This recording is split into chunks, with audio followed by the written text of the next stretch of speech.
نحمده ونصلي على رسوله الكريم اما بعد فاعوذ بالله من الشيطان الرجيم بسم الله الرحمن الرحيم رب اشرح لي صدري ويسر لي امري واحلل عقدة من لساني يفقهوا قولي۔ تہجد کے لیے نبی صلی اللہ علیہ وسلم کا سونا اور جاگنا۔ سیدہ عائشہ فرماتی ہیں کان ینام اولہ ویقوم آخرہ ویصلی، نبی کریم صلی اللہ علیہ وسلم شروع رات میں سوتے اور آخر رات میں بیدار ہو کر تہجد کی نماز پڑھتے۔ تو افضل یہی ہے کہ انسان رات کو سونے میں جلدی کرے اور اول رات سوئے۔ سیدہ عائشہ فرماتی ہیں ما الفاہ السحر عندی الا نائما تعنی النبی صلی اللہ علیہ وسلم، جب سحری کا وقت ہوتا تو میں نبی صلی اللہ علیہ وسلم کو اپنے پاس سویا ہوا ہی پاتی، یعنی آپ تہجد کی نماز پڑھ کر دوبارہ سو جاتے۔ تو اس سے پتہ چلتا ہے کہ اس میں فجر سے پہلے سونے میں کوئی حرج نہیں، فجر کی نماز کے بعد سونا ناپسندیدہ ہے۔ سیدنا عبداللہ بن عباس کہتے ہیں انہ بات عند میمونۃ وہی خالتہ فاستجعت فی ارض وسادۃ واستجع رسول اللہ صلی اللہ علیہ وسلم وأهله في طولها فنام حتى انتصف الليل أو قريبا منه فاستيقظ ثم أوتر ثم استجع حتى جاءه المؤذن فقام فصلى ركعتين ثم خرج فصلى الصبح۔ عبداللہ بن عباس کہتے ہیں کہ وہ ایک رات اپنی خالہ میمونہ کے یہاں سوئے۔ کہتے ہیں کہ میں تکیہ کے عرض میں لیٹ گیا اور رسول اللہ صلی اللہ علیہ وسلم اور آپ کی بیوی لمبائی کے رخ لیٹے۔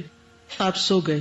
جب آدھی رات گزر گئی یا اس کے لگ بھگ تو آپ بیدار ہوئے، تہجد کی نماز پڑھی، پھر ایک رکعت وتر پڑھ کر آپ لیٹ گئے، یہاں تک کہ مؤذن صبح کی اطلاع دینے آیا تو آپ نے پھر کھڑے ہو کر 2 رکعت نماز سنت پڑھی، پھر باہر تشریف لائے اور صبح کی نماز پڑھی۔ تو اس سے یہ پتہ چلتا ہے تہجد پڑھنے کے بعد تھوڑا سا اور آرام کر کے پھر فجر کی سنتیں پڑھی جا سکتی ہیں۔ سیدنا ابی بن کعب فرماتے ہیں کہ جب رات کا تہائی حصہ گزر جاتا تو رسول اللہ صلی اللہ علیہ وسلم اٹھ کھڑے ہوتے اور فرماتے یا ایھا الناس اذکروا اللہ اذکروا اللہ جاءت الراجفۃ تتبعها الرادفہ جاء الموت بما فیہ جاء الموت بما فیہ، اے لوگو اللہ کو یاد کرو، اللہ کو یاد کرو، اذکروا اللہ اذکروا اللہ۔ سور پھونکنے کا وقت آ گیا ہے، پھر اس کے بعد دوسری مرتبہ بھی پھونکا جائے گا اور موت اپنے پیش آنے والے حالات کے ساتھ آ پہنچی ہے، اور موت اپنے پیش آنے والے حالات کے ساتھ آ پہنچی ہے۔ یعنی اگرچہ ہمیں دور لگتی ہے لیکن حقیقت یہ ہے کہ قریب ہے، کیونکہ انسان کو کوئی پتہ نہیں کہ کس وقت وہ موت کی زد میں آ جائے۔ داؤد علیہ السلام کا سونا جاگنا۔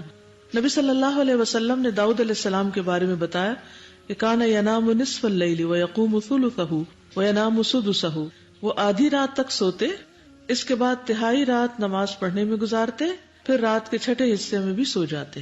یعنی انہوں نے اپنی ٹائم مینجمنٹ اس طرح کی ہوئی تھی رات کی۔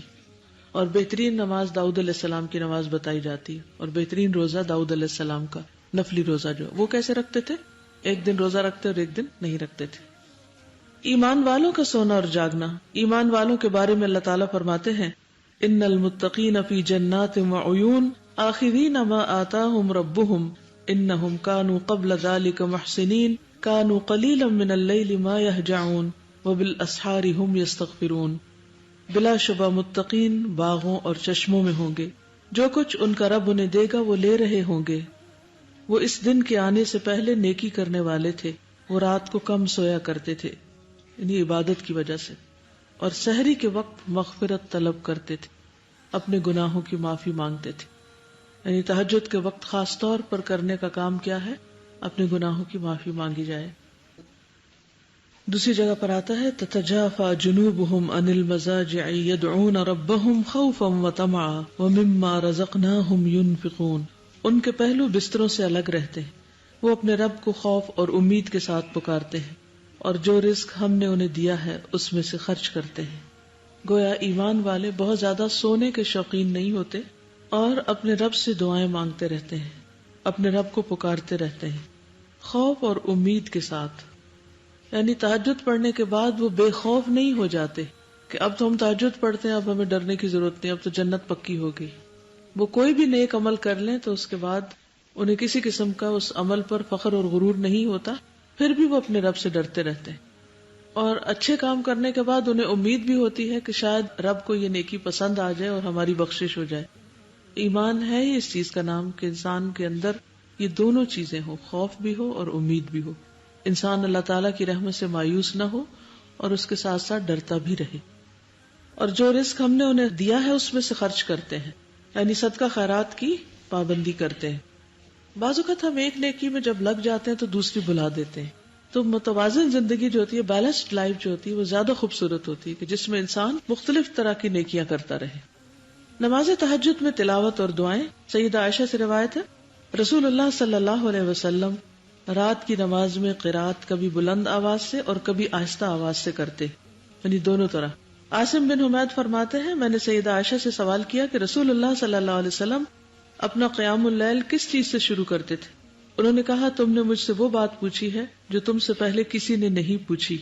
آپ صلی اللہ علیہ وسلم جب کھڑے ہوتے تو اللہ اکبر 10 بار، الحمدللہ 10 بار، سبحان اللہ 10 بار، لا الہ الا اللہ 10 بار، استغفر اللہ 10 بار، اور پھر یہ پڑھتے اللہم اغفر لی واہدنی وارزقنی وعافنی، اے اللہ مجھے بخش دے، مجھے ہدایت دے، مجھے رزق عنایت فرما اور مجھے عافیت عطا فرما۔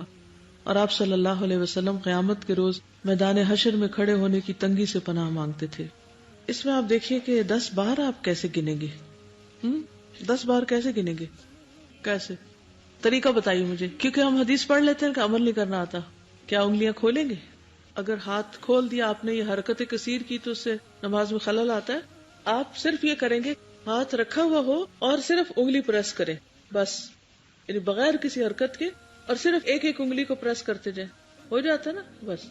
پھر دوسرے ہاتھ کی تو 10 ہو گئے، یا ایک ہی ہاتھ کو 2 دفعہ۔ بعض اوقات جو لوگ جلدی بھول جاتے ہیں یا زیادہ بھول جاتے ہیں تو وہ مجبوراً دوسرا ہاتھ بھی استعمال کر لیں، ورنہ بہتر یہ کہ دائیں ہاتھ پر ہی دونوں دفعہ گنا جائے، ٹھیک؟ تو اب اس میں آپ کو نہ ہاتھ کھولنا پڑے گا، نہ انگلیاں زیادہ ہلیں گی، اور 10 بار بھی ہوتا جائے گا، ٹھیک ہے؟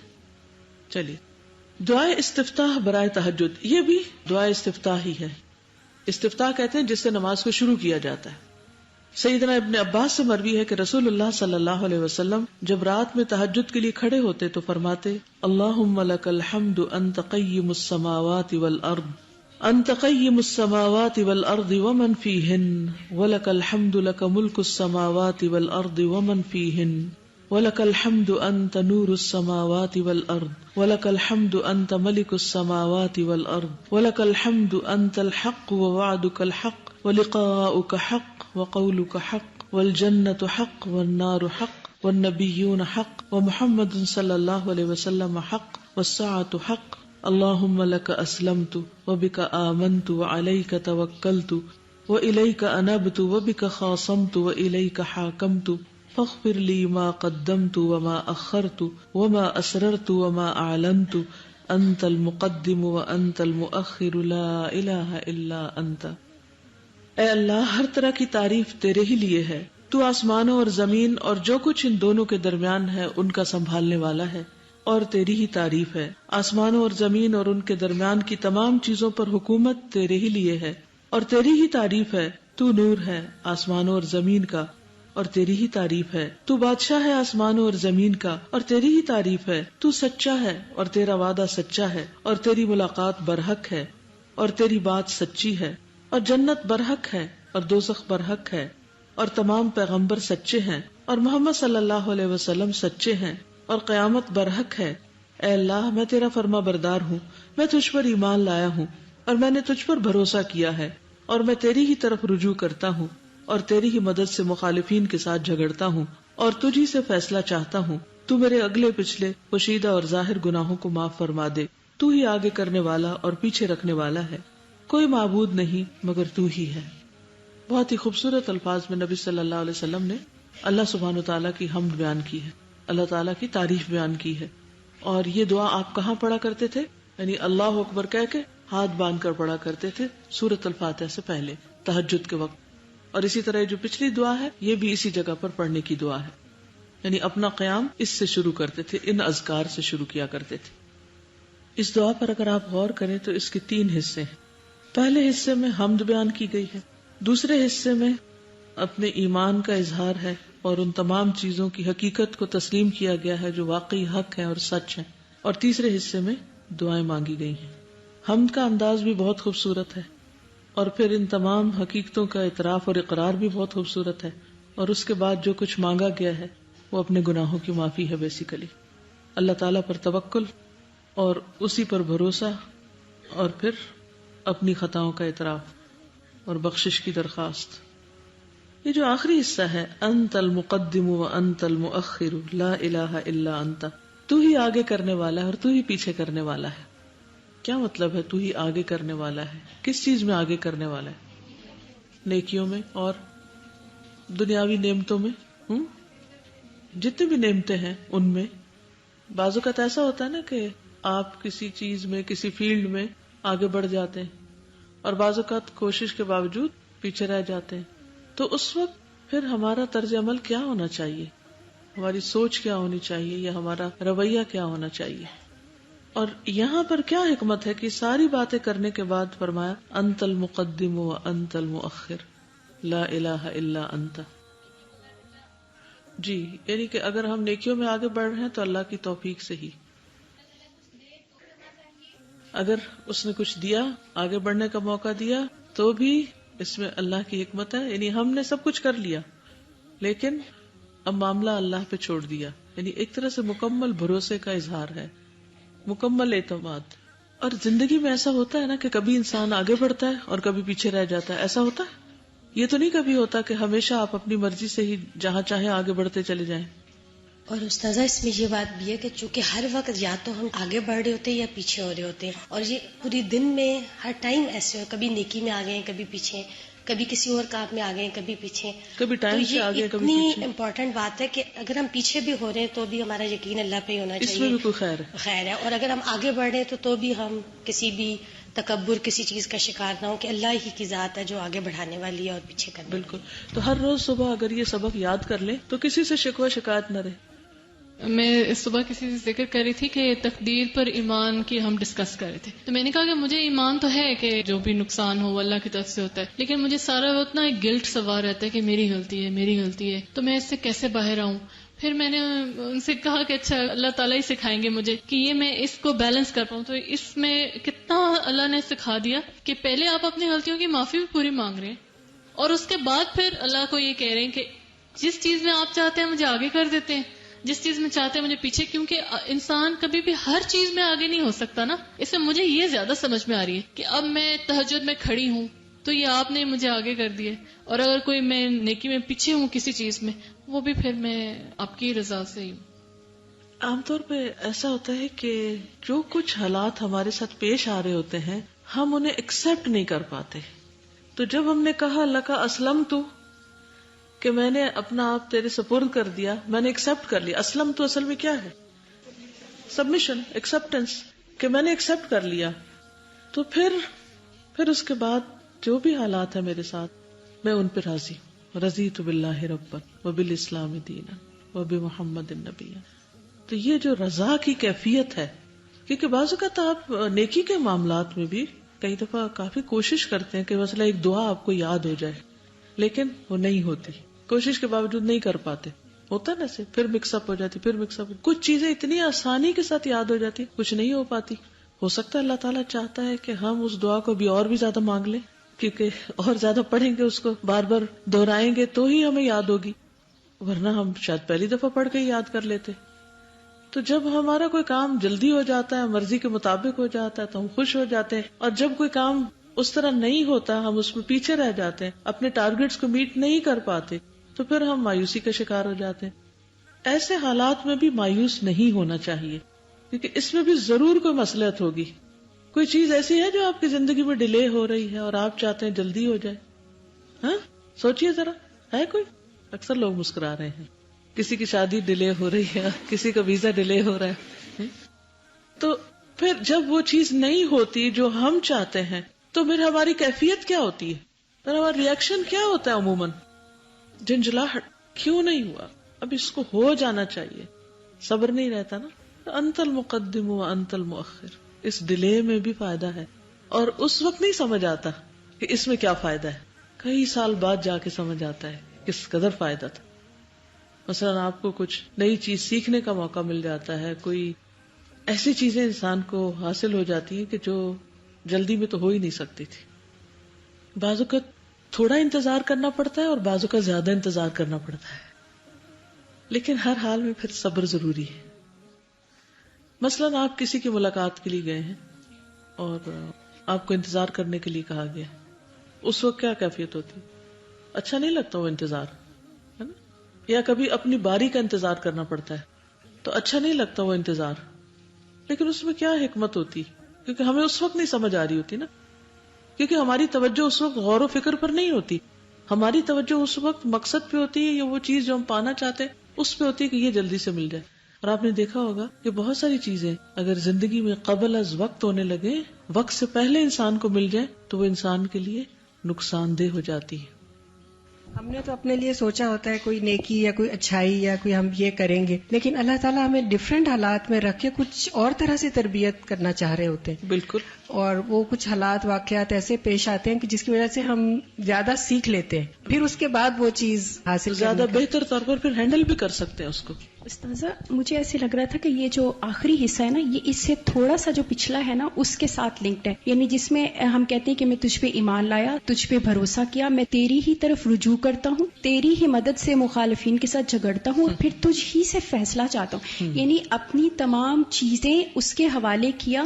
اور ایک اور چیز جو مجھے اس پورے میں نظر آ رہی تھی کہ یہ دن رات کا ایک تعلق ہے جو اللہ سبحانہ تعالیٰ سے جڑا ہوا ہے، اور پھر اس کی پوری ترتیب نبی پاک صلی اللہ علیہ وسلم کی لائف میں مجھے لگ رہا ہے کہ وہ ایک سیکنڈ بھی جب وہ اپنے شعور میں ہوتے ہیں تو ان کا تعلق اللہ سبحانہ تعالیٰ سے جڑا ہوا ہوتا ہے، خصوصاً تنہائی کے لمحات میں تو وہ سبحان اللہ سبحان ربی ہی کہتے چلے جا رہے ہیں. تو جب ہم نے یہ سب کہہ لیا اور اللہ سے تعلق ہے تو پھر اب رجوع بھی اسی سے ہے، اسی سے جھگڑا کیا، خاموشی، فیصلہ، ہر کچھ. تو پھر اب جو بھی ہوگا اب وہ چاہے آگے کرے چاہے پیچھے کرے، ہر ایک میں خیر ہی خیر ہے. جزاک اللہ خیر. اس میں آپ دیکھیں کہ ہم اکثر جھگڑے کی حالت میں بھی ہوتے ہیں، کبھی اپنے سے جھگڑ رہے ہوتے ہیں، کبھی دوسروں سے.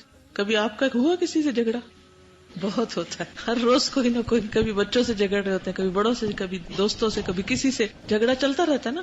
تو اس میں کیا ہے کہ وَبِكَ خَاصَمْتُ وَإِلَيْكَ حَاكَمْتُ فَاغْفِرْ لِي مَا قَدَّمْتُ وَمَا أَخَّرْتُ. کیونکہ جھگڑے میں ہم اپنے آپ ہی کو حق پر سمجھتے ہیں اور ہم سمجھتے ہیں ہمارے ساتھ زیادتی ہو رہی ہے. فَاغْفِرْ لِي مَا قَدَّمْتُ وَمَا أَخَّرْتُ. ایون دو اگر ہمارے ساتھ بھی ہو رہی ہے تو بھی بخشش مسائل کا حل ہے.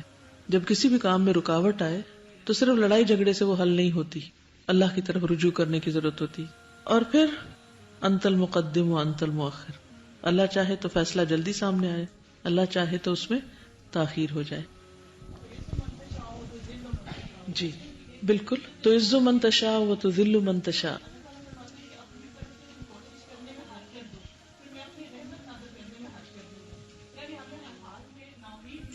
بالکل کسی بھی حال میں. یس اسی جلد بازی کو کنٹرول کیا گیا اس میں.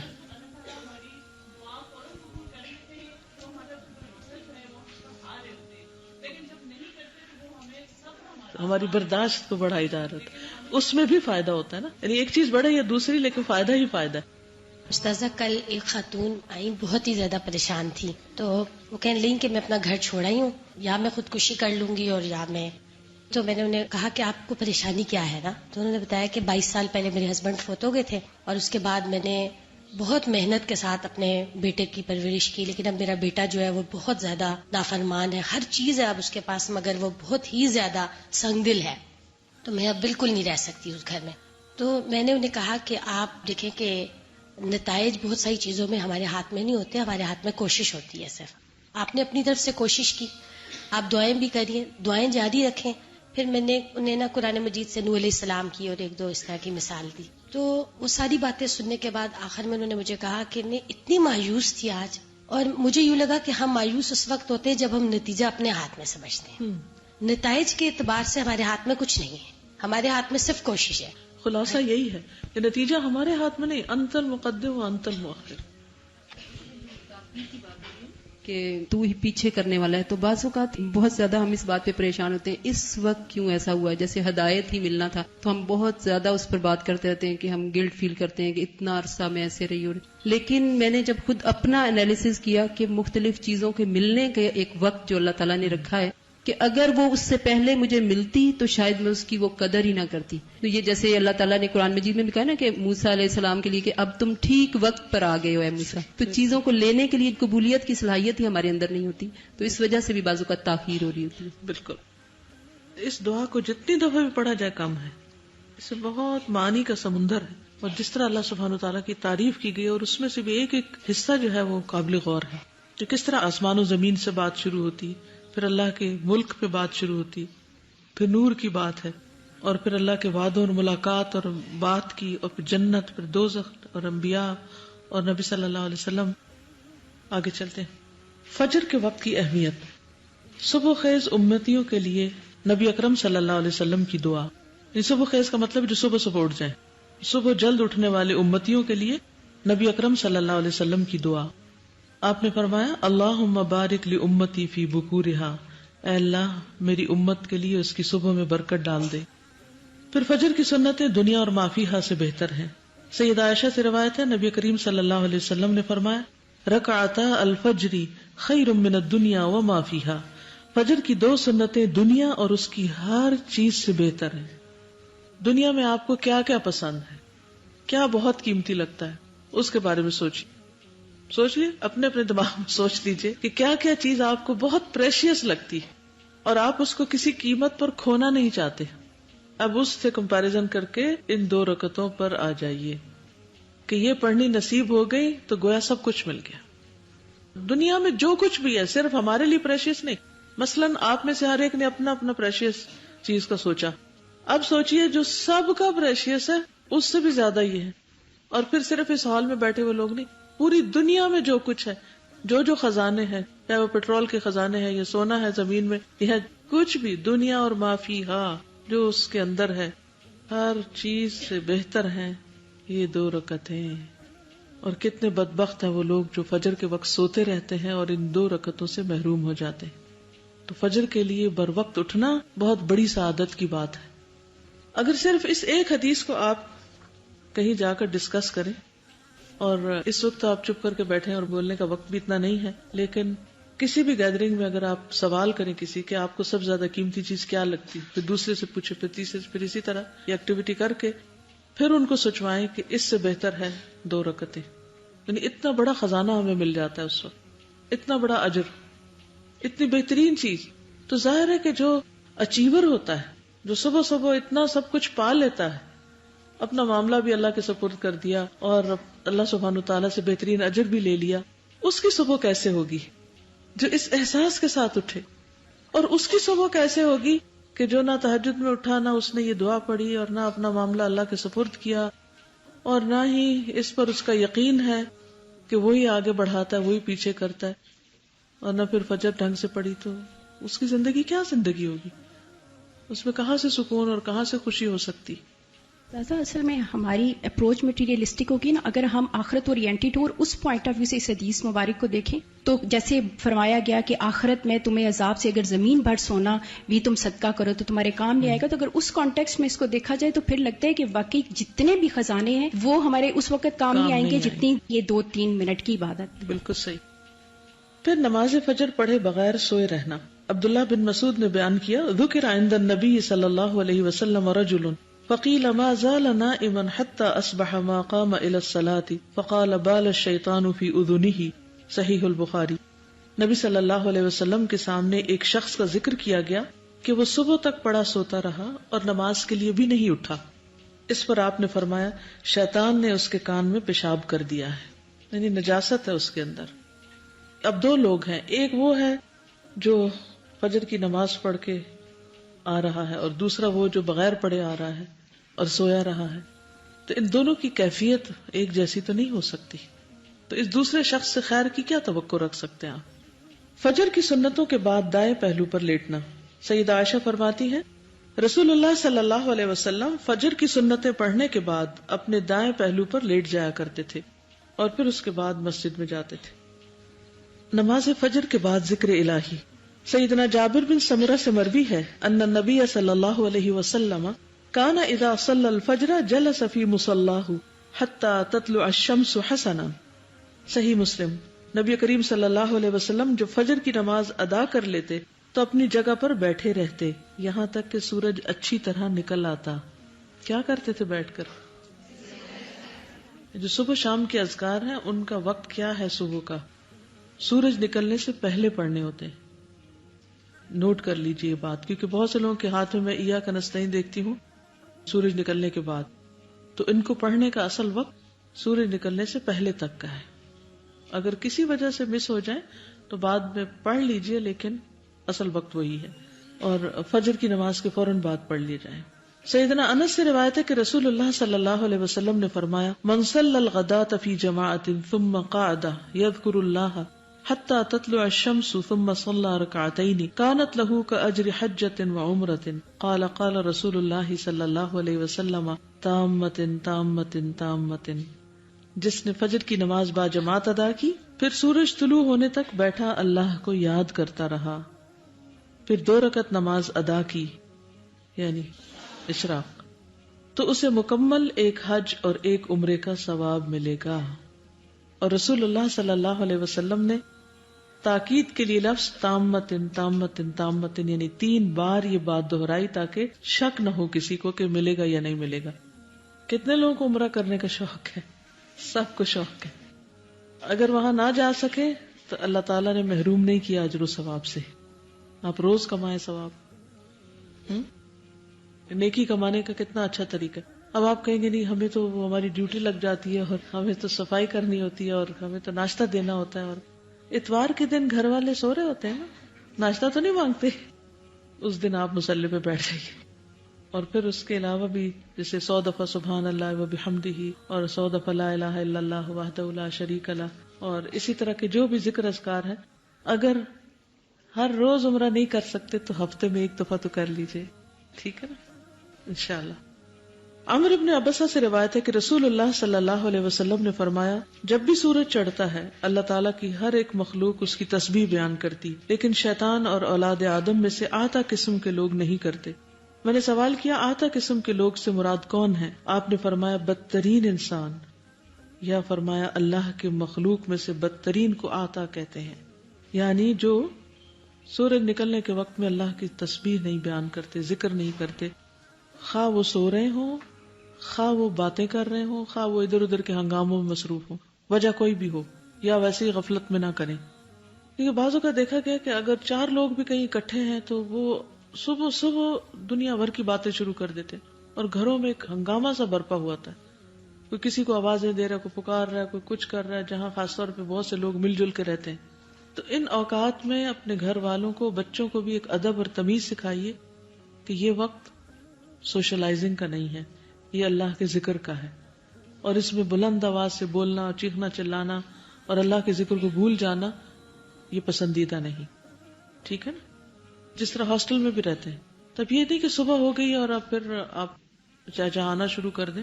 پرندے جو چہچہاتے ہیں نا وہ اللہ کی تسبیح کر رہے ہوتے ہیں، ساری مخلوق لگی ہوئی ہوتی. تو ہمیں بھی اس وقت میں اللہ سبحانہ وتعالیٰ کی تسبیح کرنی چاہیے، ذکر کرنا چاہیے. یا تو قرآن مجید کی تلاوت کریں یا پھر باقی جو بہترین اذکار بتائے گئے ہیں. وہ اللہ کے ذکر کا ایک کارڈ بھی ہے نا، اس میں بھی کچھ اذکار لکھے ہوئے ہیں. اگر انسان کو بھول جائے سیکوینس یا ترتیب یا کسی وجہ سے، تو ان کو اپنے سامنے لٹکا بھی سکتے ہیں، چپکا دیں کہیں یا دیکھ کے پڑھ لیں تاکہ کوئی چیز مس نہ ہو. سیدنا انس بن مالک سے روایت ہے کہ رسول اللہ صلی اللہ علیہ وسلم نے فرمایا: مجھے ایسے لوگوں کے ساتھ بیٹھنا سیدنا اسماعیل علیہ السلام کی اولاد میں سے 4 غلاموں کو آزاد کرنے سے زیادہ پسند ہے، جو نماز فجر سے طلوع آفتاب تک اللہ کا ذکر کرتے ہیں. ایسے لوگوں کے بیچ میں زیادہ پسند، اس کا یہ مطلب نہیں کہ صبح کے وقت ان لوگوں کے پاس جا کے بیٹھنا ہے. یہ بھی اگر ممکن ہو، جیسے جو لوگ مسجد جاتے ہیں تو وہ بیٹھ سکتے ہیں اکٹھے، یا جیسے آپ ہاسٹل میں رہتے ہیں تو ایک جگہ کمبائنڈ بیٹھ کے اپنا اپنا ذکر کرنا جو ہے وہ کر سکتے ہیں. یا یہ کہ ایسے لوگ جو ان اوقات میں ذکر کی پابندی کرتے ہیں وہ صالحین میں شمار ہوتے ہیں. تو یہ جو ہر وقت بات ہوتی ہے نا صالح لوگوں کی صحبت اختیار کرنی چاہیے، تو صالح کے سوا یہ پابندی کوئی نہیں کر سکتا کہ اس وقت میں بیٹھ کے اللہ کا ذکر کرے، اللہ کو یاد کرے یا کوئی اچھا کام کرے. آپ نے فرمایا کہ مجھے ایسے لوگوں کے ساتھ بیٹھنا زیادہ پسند ہے بنسبت اس کے کہ سیدنا اسماعیل علیہ السلام کی اولاد میں سے 4 غلاموں کو آزاد کیا جائے. یہ بھی اتنی بڑی نیکی. تو صرف یہ کمپنی اختیار کرنا، کیونکہ ایسے لوگوں کی جب کمپنی اختیار کی جائے گی تو کیا ہوگا، وہ دوسروں کو بھی اس کام پر لگا دیں گے. کون ہے وہ لوگ جو نماز فجر سے طلوع آفتاب تک اللہ کا ذکر کرتے ہیں؟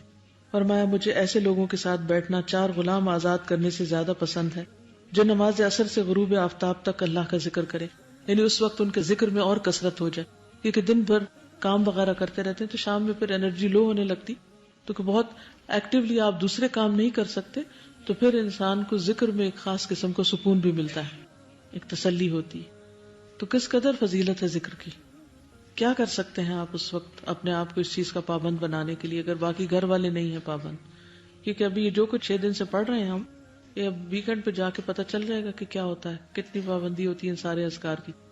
یہ کچھ لوگ جب ان کو ایک خاص ٹائم ٹیبل کا پابند کیا جاتا ہے تو اس وقت تو وہ کر لیتے ہیں، لیکن جو ہی اس سے چھوٹتے ہیں تو سب بھول جاتے ہیں۔ تو گھر جاتے وقت اپنے ویکنڈ کے لیے بھی ایک ٹائم ٹیبل بنائیے، کیونکہ اللہ سبحانہ وتعالیٰ کو وہ عمل زیادہ پسند ہے جس میں آپ کنسسٹنٹ ہو، جو تسلسل کے ساتھ ہو، دوام کے ساتھ ہو، چاہے وہ تھوڑا ہی کیوں نہ ہو۔ ٹھیک ہے، اب یہ مجبوری ہو سکتی گھر والوں کی کہ بچے چھوٹے ہیں، وہ رو رہے ہیں، تو اب آپ مسلح پہ تو نہیں بیٹھ سکتے، یا آپ کے ہسبینڈ کو ڈیوٹی پر جانا ہے تو آپ کو ناشتہ بنانا ہے یا لگانا ہے یا کوئی بھی ایسا کام کرنا ہے، یا آپ کو خود یہاں پر آنا ہے، تو آپ کو جلدی ہے نکلنے کی۔ آپ میں سے کئی لوگ فجر کی اذان کے بعد نکل آتے ہیں، جو 1.5 گھنٹے کی ڈرائیو سے آتے ہیں، تو اس صورت میں پھر آپ کیا کر سکتے ہیں؟ کیا کریں؟ کھانا بناتے وقت ذکر کرتے رہیں، سفر میں آتے وقت آپ ذکر کرتے رہیں، اور یعنی جو بھی کام کر رہے ہیں، مثلا آپ کو صفائی کر رہے ہیں، کچھ بھی کر رہے ہیں، یعنی ایک تو یہ کہ آپ ایک جگہ بیٹھ کے کریں، اگر بیٹھ کے نہیں کر پا رہے تو جو بھی کام آپ کے حصے میں ہے یا ذمہ داری پہ ہے، اس کام کے دوران بھی ذکر کرتے رہیں، خواہ وہ صبح کا وقت ہے یا عصر کا وقت ہے، لیکن ان اوقات کو ذکر کے لیے خاص کریں۔ اس سے یہ بھی پتہ چلتا ہے کہ شام کے اذکار مغرب کی اذان سے پہلے ہو جانے چاہیے، یعنی عصر کی نماز پڑھنے کے بعد شام کی دعاؤں کا وقت شروع ہو جاتا ہے۔ ٹھیک۔ قیلولہ، قیلولہ سے مراد گہری نیند سونا نہیں ہے، بلکہ دوپہر میں ہلکی نیند لینا ہے۔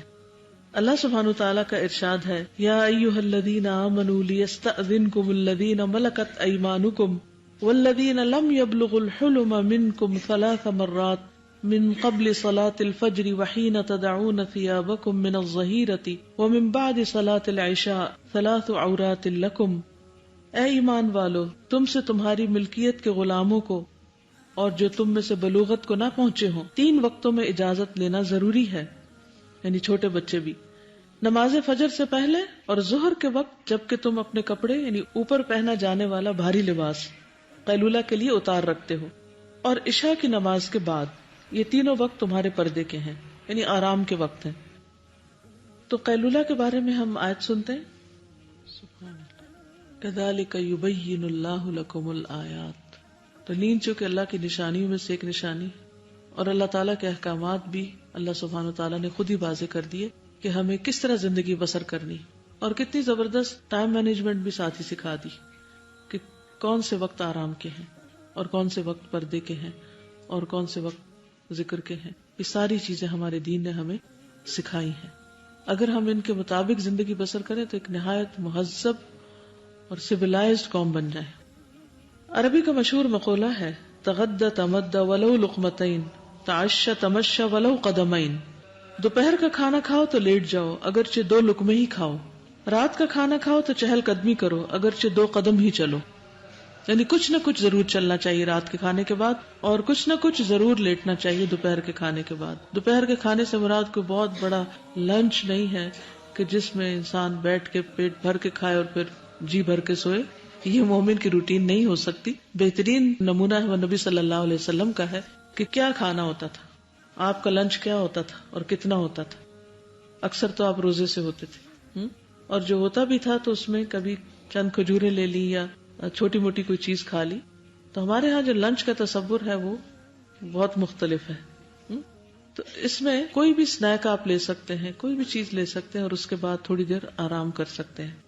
قیلولہ کی اہمیت، رسول اللہ صلی اللہ علیہ وسلم نے فرمایا، قیلو فإن الشیاطین لا تقیلو، قیلولہ کرو کیونکہ شیطان قیلولہ نہیں کرتے۔ میں نے اس لیے آپ سے وعدہ لیا تھا کہ اگر آپ عمل کریں گے تو یہ پڑھیں، تو شیطان کی مشابہت یا پیروی تو نہیں کرنی نا۔ لا تتبعوا خطوات الشیطان انہ لکم عدو مبین۔ سیدنا انس کہتے ہیں ان ام سلیم كانت تبسط للنبي صلی اللہ علیہ وسلم نطعا فيقيل عندها على ذلك النطع. ام سلیم نبی صلی اللہ علیہ وسلم کے لیے چمڑے کا بچھونا بچھا دیتی تھی اور آپ ان کے ہاں اسی بچھونے پر قیلولہ فرماتے تھے، یعنی باقاعدہ لیٹتے تھے. سلف صالحین کا طرز عمل. صاحب بن یزید کہتے ہیں کان عمر رضی اللہ عنہ یمر بنا نصف النہار او قریبا منہ فیقول قوموا فقیلوا فما بقی فللشیطان. سیدنا عمر دوپہر یا اس کے قریب ہمارے پاس سے گزرتے تو کہتے اٹھ جاؤ اور قیلولہ کرو، اب جو باقی رہ گیا وہ شیطان کے لیے ہے.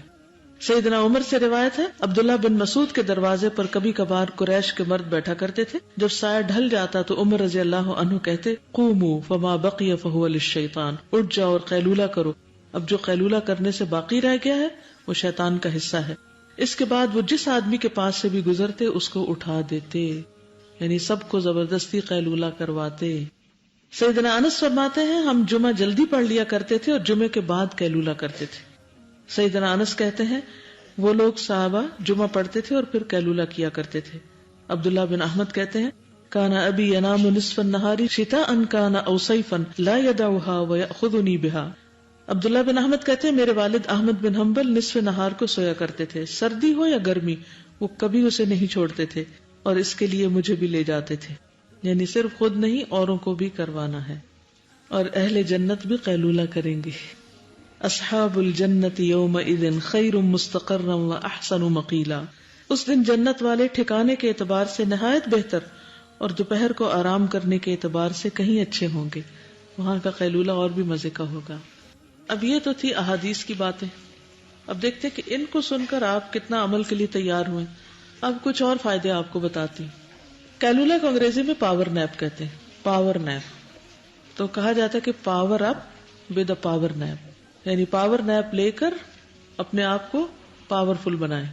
کہا جاتا ہے کہ انسانی تاریخ میں بہترین دماغ والے افراد جیسے آئنسٹائن ہے، ونسٹن چرچل اور ایڈیسن وغیرہ کا یہ معمول تھا کہ وہ لازماً قیلولہ کرتے. نبی صلی اللہ علیہ وسلم اور صحابہ کرام کا تو ہم نے پڑھ لیا، لیکن نان مسلمز میں سے بھی ہم دیکھتے ہیں کہ جن لوگوں نے بڑے بڑے دماغی کام کیے ہیں انہوں نے قیلولہ ضرور کیا ہے. اس کے فائدے کیا ہیں؟ قیلولہ سے قوت ادراک بڑھ جاتی، یعنی انسان کی پرسپشن اچھی ہو جاتی. پھر اسی طرح صبر اور برداشت کی قوت بڑھ جاتی. جو لوگ قیلولہ کرتے ہیں ان کے اندر صبر و برداشت بڑھ جاتا ہے کیونکہ وہ ریلیکس ہوتے ہیں، سٹریس ختم ہوتا ہے، مجموعی طور پر صحت پر اچھا اثر پڑتا ہے. قیلولہ کتنا کیا جائے؟ 15 سے 30 منٹ تک، یعنی میکسیمم 30 منٹس. 15 منٹ بہت اچھے ہیں. اگر 15 نہ ملے تو 5 سے 10 منٹ بھی کیا جا سکتا. اگر 10 منٹ بھی نہ ملے تو کم از کم 5 منٹ شٹ ڈاؤن، ہر چیز بند اور خاموشی. امریکہ میں کرونک ہارٹ ڈیزیز مردوں اور عورتوں میں موت کی سب سے بڑی وجہ ہے. کہتے ہیں کہ دن میں درمیانی حصے میں قیلولہ کرنے سے دل پر سٹریس کم ہوتا ہے تو ہارٹ کی بیماریوں سے بھی بچا جا سکتا ہے. ہمارا جسم سرکیڈین ردم کو فالو کرتا ہے اور چینی طب کے مطابق دوپہر دل کے لیے پیک آور ہوتے ہیں. یہ دوپہر کا وقت دل کے لیے پیک آور ہوتا ہے. دل کو مضبوط رکھنے کے لیے اس وقت آرام کرنا فائدہ دیتا ہے. اسٹڈی سے یہ بات سامنے آئی ہے کہ ہر روز 30 منٹ قیلولہ کرنے سے انسان کے دل کی بیماری میں مبتلا ہونے کے چانسز کم ہو جاتے ہیں. یعنی جو لوگ آدھا گھنٹہ آرام کرتے ہیں دن کو ان کے اندر یہ بیماری نہیں ہوتی یا بہت کم ہوتی. پھر دفتری اوقات میں یا اسکول میں کالج میں کیسے قیلولہ کیا جائے؟ اب آپ کہیں گے ہم سب تو یہاں ہوتے ہیں، 2 بجے تک تو کلاس چلتی ہے، پھر قیلولہ کب ہو؟ کیا خیال ہے؟ بریک ٹائم پر؟ کہتے ہیں کہ جو ورکر کام کے دوران 20 منٹ ریسٹ لیتے ہیں وہ زیادہ قوت کے ساتھ دوبارہ کام کر سکتے ہیں. کچھ کمپنیاں اب کام کے دوران قیلولہ کرنے کو انکریج کر رہی ہیں. اگر کسی کو کام کے دوران 5 منٹ بھی مل جائیں تو صرف آنکھیں بند کر لیں، اس سے بھی سٹریس کم ہو جائے گا اور کام کرنے کے لیے جو توانائی چاہیے اس میں اضافہ ہو جائے گا. یعنی آپ جیسے بیٹھے ہیں، بیٹھ کر اپنے آگے جو آپ کے بینچز وغیرہ پڑے ہوتے ہیں ان پر بھی سر رکھ کر 5 منٹ کے لیے اپنے جسم کو بالکل ڈھیلا چھوڑ کر آنکھیں بند کر کے قیلولہ کر لیں. اچھا، اب اس وقت 1:10 ہوئے ہیں. میں 5 منٹ آپ کو دیتی ہوں، آپ قیلولہ کریں. ٹھیک ہے؟ اب کیسے کریں گے؟ جس کے پاس لیٹنے کی جگہ ہے وہ تو لیٹ جائے، اور جس کے پاس لیٹنے کی جگہ نہیں ہے وہ اپنے ہی ہاتھوں کو اپنا تکیہ بنا کر اپنی گود میں سر رکھ لے، لائٹس آف کر دیں. کھانا کھائے بغیر بھی قیلولہ ہو سکتا ہے، روزے کے دن میں بھی قیلولہ ہو سکتا ہے. ٹھیک ہے، تو اس لیے اگر آپ نے کھانا نہیں کھایا تو کوئی بات نہیں، جتنا ریلیکس ہو سکتے سارے مسل ڈھیلے کر لیں، بالکل ریلیکس ہو جائیں اور مکمل خاموشی، مکمل خاموشی. آنکھیں بند کر لیجئے. السلام علیکم ورحمۃ اللہ وبرکاتہ. لائٹس آن کر دیں. کیسا فیل ہو رہا ہے؟ ہم اپنی باتوں میں سے، اپنے کھانے کے وقت کو کم کر کے، ہم اپنی اور مصروفیات میں سے صرف 5 منٹ بھی اگر ہر چیز بند کر دیں، لائٹس بھی بند کر دیں، باتیں بھی، شور ہنگامہ سب کچھ، اور اس کے بعد اگر آپ اٹھیں تو انرجیٹک بھی فیل کرتے ہیں، اور جو 5 منٹ آپ کے وہ گئے ہیں نا اس کام میں، اس سے زیادہ پروڈکٹیو ہو جاتے ہیں بعد میں. آپ بچوں کو بھی کرانا چاہیے. شیطان قیلولہ نہیں کرتے، تو جب بچے نہیں کریں گے تو کیا ہوگا؟ ہائپر ہوں گے. ہم نے سنتوں کے پیروی چھوڑ دی ہے نا. جی کوئی بات نہیں، دل میں ذکر کرتے رہے، لیکن اگر کچھ ورک کر بھی رہا ہے نا، آپ کا دل جو ہے وہ اس وقت ریلیکسنگ پوزیشن میں ہے، اور باقی اعضاء بھی، آنکھیں بھی، کھچاؤ کم ہوگا. مجھے یاد آ رہا ہے کہ جب میں اسکول میں تھی اور میرے کلاس 2 میں، وہ ہماری جو ٹیچر تھی نا، وہ ضرور ہمیں 5-10 منٹس کے لیے کہتی تھی کہ اپنے سر رکھیں، اور پھر وہ اس میں کہتی تھی ابھی آپ کو نا سٹارز نظر آئیں گے تھوڑی دیر میں، اگر آپ تھوڑی دیر بند رکھیں گے پھر آپ کو سٹارز نظر آئیں گے. تو ہم اس شوق میں بند کر لیتے تھے کہ بچے بہت ریسٹلیس ہوتے ہیں نا، وہ نہیں ریسٹ کر سکتے. لیکن اگر ہمیں نے کوئی وعدہ کرے اس طرح کا، اور واقعی وہ آنکھوں میں امیجز، تو پھر ظاہر بننے لگ جاتا، جو بھی آپ سوچیں گے وہ آپ کو امیج نظر آئے گا. اب دیکھیں، اب بلو کلر کے سٹارز ہیں، اب ریڈ والے ہیں، اب یلو ہیں، اچھا کس کو گرین بھی نظر آ رہے ہیں، وہ اور ہم فوکس کر رہے ہوتے تھے اس چیز پہ کہ مجھے تو گرین نہیں نظر آ رہا. اور دوسرا میں یہ سوچ رہی تھی کہ ٹائم کے بارے میں ہمارا جو پرسپشن ہے وہ غلط ہو گیا، اور اس وجہ سے بھی ہمیں لگتا ہے کہ ہمیں ٹائم نہیں مل رہا. ابھی یہ 5 منٹس تھے، یہ کتنے لمبے تھے. مجھے سب سے زیادہ یہ فیل ہو رہا تھا، اس کا مطلب ہے ہم ایک دھوکے میں پڑے ہوئے کہ 24 آورز ہمیں کیوں کم لگتے ہیں. اگر 5 منٹس اتنے لمبے ہیں تو پھر تو 24 آورز تو بہت زیادہ ہیں. اور پھر مجھے لگ رہا تھا کہ جن لوگوں کی ٹائم کی پرسپشن ٹھیک ہے وہی پھر ہائی اچیورز ہیں. بالکل استاذہ یہی بات مجھے بھی فیل ہوئی کہ عموماً ہم یہ سمجھتے ہیں کہ 5 منٹ میں کیا قیلولہ کرنا، اور اس لیے اگنور کر دیتے ہیں. لیکن ابھی 5 منٹ اتنا یعنی مناسب ٹائم لگا ہے، یعنی اگر ہم 5 منٹ کو اس مقصد کے لیے یوز کریں تو ہم بہت اچھا یعنی ریلیکس ہو سکتے ہیں اور فریش ہو سکتے ہیں. بالکل.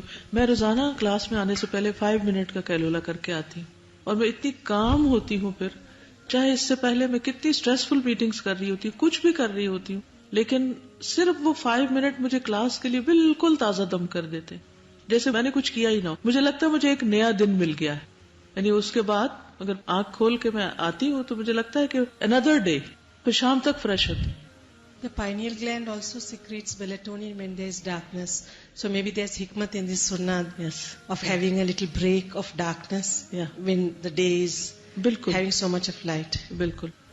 تو آپ اپنی کلاسز کے بیچ میں اسی طرح لائٹس آف کر کے 5 منٹ، ورنہ اپنی ایڈجسٹمنٹ کر لیجئے. بریک میں 5 منٹ کہیں بھی لیٹ جائیے. اگر تھوڑا سا لیٹ جائیں تو اس سے کیا ہوتا ہے کہ دماغ میں خون آتا ہے تو اور بھی زیادہ آپ فریش فیل کرتے ہیں. جی آپ کیا کہتے ہیں؟ کہتے کہ چائنا میں بچوں کے اسکول میں اس طرح کے ڈیسک بنائے گئے ہیں کہ وہ لازمی طور پر جو ہے وہ قیلولہ کریں. سنتیں ہماری ہیں اور عمل کوئی اور کر رہا ہے. جی الحمدللہ. دیکھیے ٹائم ایسا ہی ہے کہ جیسے آپ بیگ پیک کرتے ہیں نا، تو ایک بک رکھ لی، یہ رکھ لی، پھر اس کے بعد وہ پینسل ہوتی ہے، پھر شارپنر، کوئی چیز، تو آپ کیسے رکھتے ہیں؟ اس سوراخ میں گھسا دیا، ادھر سے پیک ہو جاتا ہے نا. تو چھوٹے چھوٹے چنکس ہوتے ہیں نا ہمارے، اس میں یہ ساری چیزیں اگر آپ ایڈجسٹ کر لیں تو ان 24 گھنٹوں میں یہ ساری چیزیں ہو سکتی ہیں، ڈویبل ہیں.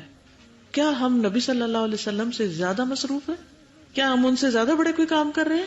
ہرگز نہیں. لیکن اگر وہ یہ سارے تہجد بھی پڑھ رہے ہیں، اذکار بھی کر رہے ہیں، اور قیلولہ بھی کر رہے ہیں، اور یہ سب کچھ ہو رہا ہے، تو اس کا مطلب یہ کہ ہم بھی کر سکتے ہیں، پاسبل ہے. فرق صرف یہ ہے کہ ہمارا بہت سا وقت لغو میں گزر جاتا ہے جس کا ہم لحاظ ہی نہیں رکھتے. خود بھی وقت ضائع کرتے ہیں، اور بعضوں کا دوسروں کا بھی وقت چراتے ہیں، ان کا بھی وقت ضائع کرتے ہیں، ان کو بھی یوز لیس وین ٹاک میں الجھا دیتے ہیں، جس کی وجہ سے ہم پھر پروڈکٹیو نہیں ہوتے. بہت سے واقعات سنے، دوپہر کی جو گرمیوں کی بڑی دوپہریں ہوتی ہیں اس میں مائیں سو رہی ہیں اور بچے کسی نہ کسی ایکسیڈنٹ میں کوئی کبھی بازو توڑوا لیا، کوئی چھت سے اصل میں ضرورت اس چیز کی ہے کہ ہم خود کرنے کے علاوہ گھر والوں کو بھی کہیں، کیونکہ ایک بندہ کیا قیلولہ کرے گا، باقی اگر ہنگامہ مچائے ہوئے ہوں تو ٹھیک ہے. کتاب آپ کی ختم ہوگی، ایک دو پریزنٹیشن آپ کے سامنے رکھیں گے اور اس کے بعد کچھ اور. وعلیکم السلام. The pineal gland. This is a gland which is located in the middle of the brain, in the exact midpoint of the brain. It is called the pineal gland because of its shape, the pine cone, and hence its name. It is one of the first to develop in the embryo, but it has been one of the last endocrine glands to reveal its mysteries. It is a small organ which is about 0.1 grams weight in the human and less than 1 centimeter in length. It is found attached to the posterior roof of the third ventricle of the brain. It's highlighted here the MRI of the brain. It gets calcified in most adults.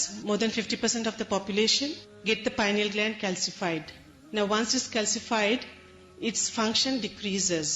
And there are lots of elements in our environment, in our lifestyle which cause calcification. And then IQ drops, memory drops, and there are harmful effects on the body. One advantage of the calcification is that when there is an X-ray taken of the skull, when there is a space-occupying lesion and there is a deviation of the midline of the brain, that shows with the pineal gland calcification, that marks the midline. But it should not be calcified, and there are ways how we can decalcify it once it's calcified, if you follow the Quran and Sunnah. Inshallah, we'll go to that next. The paradox about it is that though it is in the brain, its nervous supply is not from the brain. It comes from the superior sympathetic cervical ganglia. This is the center of the brain when you draw a triangle. Descartes called it the gateway of the soul or the seat of the soul because it lied exactly in the center of the brain, and I'll show you some other slides regarding this. And can you see this shape that was used by ancient Egyptians? When you look at it, this is representing the corpus callosum, this is representing the thalamus, the cerebellum, the spinal cord, the pons and the medulla. So they have taken the basic structure from the shape of the brain and the structures of the brain to get their eyes of Ra. Can you see this eye moving? There. They call it the third eye in mythologies and mysteries. That's because some living beings like some fish and some amphibians, they have a third eye. Now in our bodies, the two eyes are very sensitive to light, and the next only organ sensitive to light in our body is the pineal gland. The rays of light go from the optic nerves into the suprachiasmatic nuclei, and those nerves are also connected to the pineal gland. And the secretion of melatonin or the happy hormone by the pineal gland is inversely proportional to the light. So in darkness there's maximum secretion. So praise be to Allah. If we are content with what Allah has given, you'll always be the richest people. We'll go on next. And this is an ayat of the Quran in Surah Bani Israel, chapter number 17. And of knowledge you have been given only a little. That's because at the beginning of the century, or in the middle of the century, there was a great scientist who said that the pineal gland was useless. It was of no use. But then later on they have unraveled a lot of mysteries of the happy hormone melatonin, which is now in the form of capsules, and it's even used for various people who cross time zones, for jet lag, for shift workers. It's being used. So it combats viruses, various vascular diseases and germs. The melatonin hormone is a very important hormone. So this is just a believer's reference. And in Surah Al-Baqarah, ayat 255, it said, he prays to him also says, and they will never encompass anything of his knowledge except that he wills. So all the mysteries of the human bodies are not known by all doctors or all scientists, although they claim when we go into the depth of the Quran. This is a histology of the pineal gland under the electron microscope. The pineal gland and melatonin. It's a very simple gland, but it secretes a very important hormone, melatonin. And therefore this pineal gland, although it's located in the brain, becomes similar to the adrenal medulla because of the connection to the suprachiasmatic nucleus of the hypothalamus of the brain. The precursor of melatonin is serotonin, and it's a neurotransmitter which is derived from the amino acid tryptophan. So there's a circadian rhythm in the melatonin secretion of the human body. This is just a chart showing of two individuals of the secretion of melatonin in the dark and the light. Next. This is how it rises. Can you see the rise of the melatonin? And as Ustaza just now mentioned about Kailula, which is around midday, can you see the rise is starting around that, around 2 p.m. Then it rises in the middle of the night. So there is hikmah in our sunnah. The Kerala also came in here, the tahajjud, and everything came in there. That's just the chart. There are a lot of causes of calcification of the pineal gland. One is fluoride in drinking water, toothpaste, etc. Then there are various pesticides in the environment, pollutants, our habits. So we have to do a pineal detox. We should have positive friends. Use your intuition. Now we know that we get hikmah when we follow Quran and Sunnah. When the Quran becomes our living manual, we have hikmah. Allah puts in the Furqan in us that we have studied. Here I have sort of highlighted and made bold a few letters of a few items which cause decalcification of the pineal gland. For example, vinegar. That's in prophetic medicine, that vinegar is a very good ingredient. Then comes melatonin, and we studied about melatonin that it is secreted mostly in the dark. So if you follow the sunnah and slept straight away after Isha and slept early at night and woke up early in the morning, then therefore we will have high levels of secretion. One, if we slept early, we'll have more light hours. If we woke up early in the morning, then we will be tired by evening and naturally we are going to fall asleep early. So there's hikmah in our sunnah. Then it comes to the black seed, Kalonji Najaila Sativa, that is there in our hadith. There's a cure for everything except death. Then there's yoga mentioned here, but I think the best yoga and the best exercise would be our salah. So the early morning has been blessed for my ummah Sahih al-Jami. It is He who has appointed the night a covering for you and sleep for a rest. The day He has appointed for rising. Surah Furqan 47. Hijama is one other sunnah which causes your pH of the blood to come back to a normal and a well-functioning level, because an acidic pH is detrimental to the cells and it is also detrimental to the functioning of the pineal gland. So now I leave you with a food for thought. You have to decide for yourselves where you stand. And there's a saying by Imam Malik, a quote, the gist of which is that the sunnah is like Noah's Ark. The person who embarks on it has reached salvation, and the one who hasn't has drowned. Jazakallah khair. This is another slide just for information. Can you see the cone-shaped of the pine tree that has been used even by non-Muslims? Can you see it on the stick of the Pope? And can you see it in the Vatican? Also the shape of the head hair that is set of Lord Buddha, if you see, it's like a cone here. تو بعض اوقات جسم میں ایک دانے برابر کوئی چیز ہو سکتی ہے لیکن وہ ہماری زندگی میں ایک بڑا رول پلے کر سکتی ہے، اور اگر دن کے 5 منٹ آپ اس کام کے لیے لگائیں گے تو اس کو سنت سمجھ کے کریں، اور جب کریں گے تو انشاءاللہ اس کے بینیفٹس بھی آپ دیکھیں گے. تو اس کے ساتھ ہی ہماری کتاب مکمل ہوتی. آپ کو وہ ریسورسز کا بتایا تھا نا کہ جو دعا تھی، تو کچھ لوگوں نے کہا کہ ہمیں بھی چاہیے، تو ہم نے پھر اس کا طریقہ یہ سوچا کہ ویب سائٹ پہ ہم ڈال دیتے اسٹوڈنٹس ریسورس مٹیریل کے نام سے، اور وہاں سے آپ اپنے اپنے موبائل میں ڈاؤن لوڈ کر سکتے ہیں. تو وہ آپ کو دکھا دیتی کہ کہاں پر ہے تاکہ آپ اسے سن بھی سکیں اور ڈال بھی دیں. یہ آپ دیکھ رہے ہیں یہاں پر، یعنی ویب سائٹ پہ اس اینڈ پہ کلاس ریسورس مٹیریل کو کلک کریں گے. کیجیے ذرا کلک. کچھ لوگ نظر لگنے کی اکثر شکایت کرتے ہیں، یہ بہت ہی بہترین دعا ہے، یہ دعائے اینڈ جو ہے نا اوپر، اس کو بھی آپ سن سکتے ہیں. اگر آپ کو کسی وقت بھی شک ہو نا کہ آپ کو نظر لگی ہوئی ہے تو اس کو آپ کئی دفعہ ریپیٹڈلی آپ سن لیجئے، کم از کم ایک دفعہ سن لیجئے. دوسرا یہ دعائے معلم ہے جو حمد کی دوسری ورژن ہے جس میں پیچھے پیچھے ریپیٹ کرتے ہیں، اور پھر اسی طرح حمد ہے. پھر اگر آپ کو یاد ہو میرا جینا مرنا میں کچھ نشید کلاس میں پلے کیے گئے تھے، اسل النفس اور لیس الغریب اور یا حامل القرآن، اور کچھ اور ناشید بھی ہیں جو یہاں پر ڈال دیے گئے تاکہ آپ لوگ پھر آسانی سے اپنے ڈاؤن لوڈ کر سکیں. ٹونز اینڈ الارمز بھی ڈالے ہوئے ہیں. بہت سے لوگ اپنے موبائل میں میوزک یا کچھ اور بھر لیتے ہیں جو ان کی ٹون کے طور پہ بجتا ہے، تو ایسی ساری چیزوں سے پرہیز کیجیے کیونکہ فرشتے اس جگہ سے چلے جاتے ہیں. تو آپ اس کی بجائے چھوٹے چھوٹے جملے ہیں مختلف دعاؤں کے جو آپ ٹون کے طور پر یوز کر سکتے ہیں، تو وہ بھی اس میں ڈال دیے گئے. تو اس پیج پر اور بھی جو چیز کو اچھی ہمیں ملے گی ڈالتے جائیں گے تاکہ آپ لوگ آسانی سے پھر ڈاؤن لوڈ کر سکیں. ٹھیک. سونے جاگنے کے آداب، یہ کتاب جو یہ PDF فارم میں بھی ہے، جو لوگ پاکستان سے باہر ہیں ان کو آپ ایز اے گفٹ بھیج سکتے ہیں. پلس یہ ہے کہ انشاءاللہ ہم اس میں سے جو دعائیں ہیں ان کو الگ بھی چھاپیں گے. ایک چھوٹی سی چیز آپ سے یہ کہنا چاہوں گی کہ کریٹو ویز دیکھیے جس میں آپ ان ساری باتوں کو یاد رکھ سکیں اور عمل کر سکیں. کیونکہ عموماً کیا ہوتا ہے کہ ہمیں یہ تو پتا ہوتا ہے کہ یہ کام کرنا ہے لیکن اپنی لیزینس کی وجہ سے ہم نہیں کر پاتے. اور ایک وجہ کیا شروع میں نے بتائی تھی کہ ہم بھول جاتے ہیں. تو اگر کوئی چیز بھول جائے تو اس کا علاج کیا ہو. کتاب کے بالکل آخر میں آپ نے چیک لسٹ دیکھیے ذرا 66 پیج.